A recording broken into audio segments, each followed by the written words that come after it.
I am Major Jan Augustine from 22 Squadron in Cape Town, currently deployed as the Oryx Commander in the Samim mission in Cabo Delgado, Pemba. On the Friday the 10th of March we got a call from Samim to assist with a rescue of a Mozambican civilian that was trapped in the river Lurio, which is situated about 80 nautical miles to the southwest of Pemba Airport.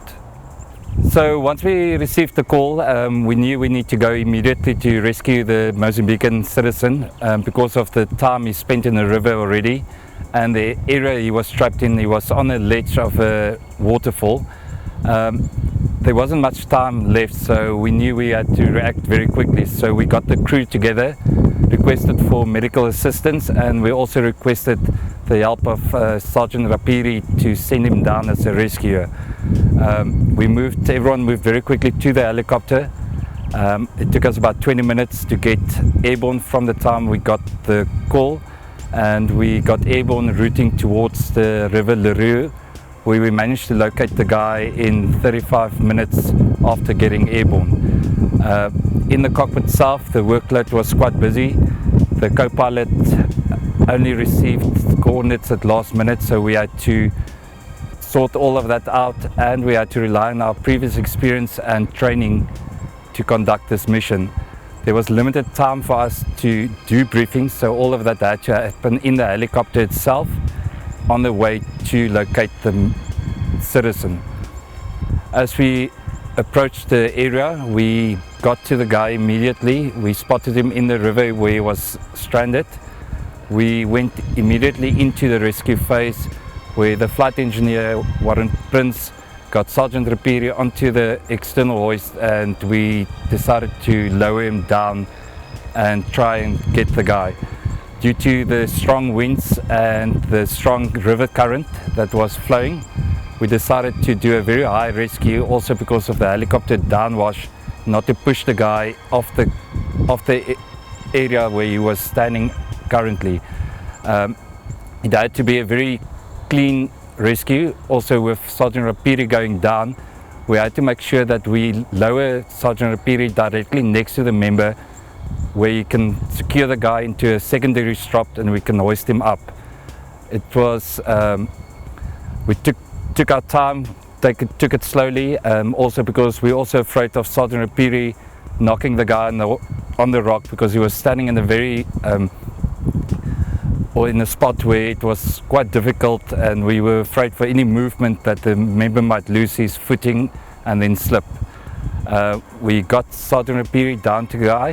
He secured him in the hoist, and then we proceeded to hoist him up to the helicopter, where once inboard we gave or handed him over to the medical team led by Dr. Khan.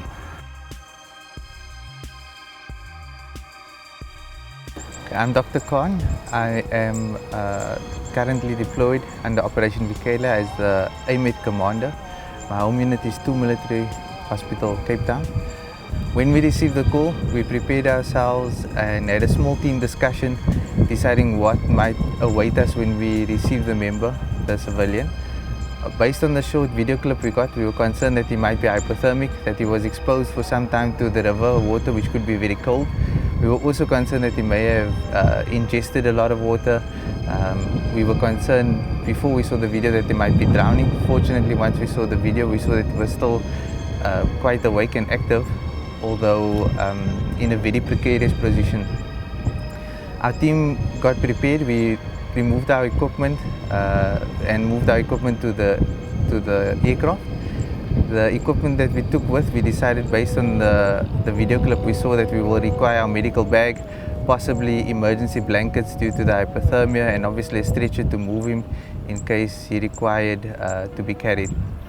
We then moved immediately to the aircraft. We were concerned about the light as it was approaching sunset, and the lighting was fast leaving us. We moved with the aircrew in the Oryx to the area. As we approached the river, we could see that the river was quite wild. There was a lot of water flowing, quite a number of waterfalls, which obviously made us concerned about the condition of the member that we were about to receive. When we approached there, We could see him standing in an extremely precarious position. I think if he had taken one step to either side, he would have fallen in the river, or if he had fallen asleep or anything like that, he probably would have fallen in the river and be taken by the river to the waterfall, which was quite close to him. I would say the waterfall was about 5 to 10 meters behind him, the way it looked from above. So once we arrived there, the aircrew started to hover the aircraft above the member. They put Sergeant Rapiri in the hoist and hoisted him down.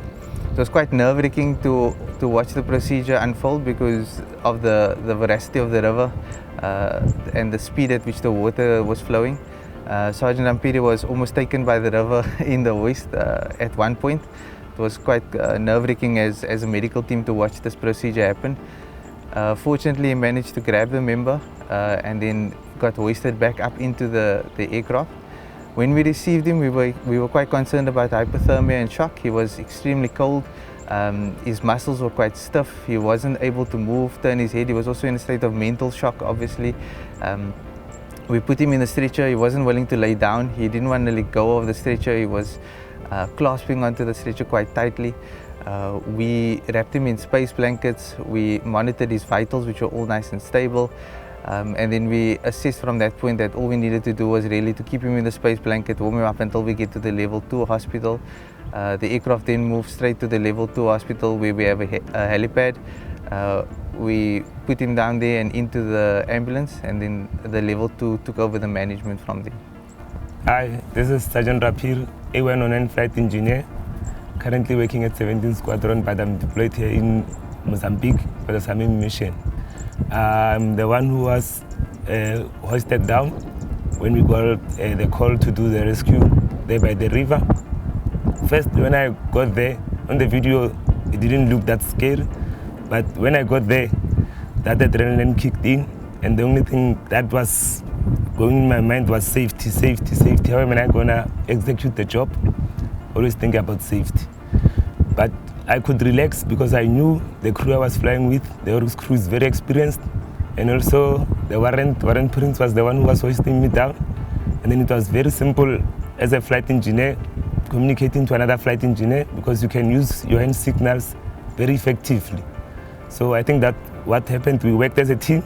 As he was hoisting me down, when I was not comfortable, I could tell him, raise me up so that I could get to a better position, because I knew the risk of knocking the guy down were very high.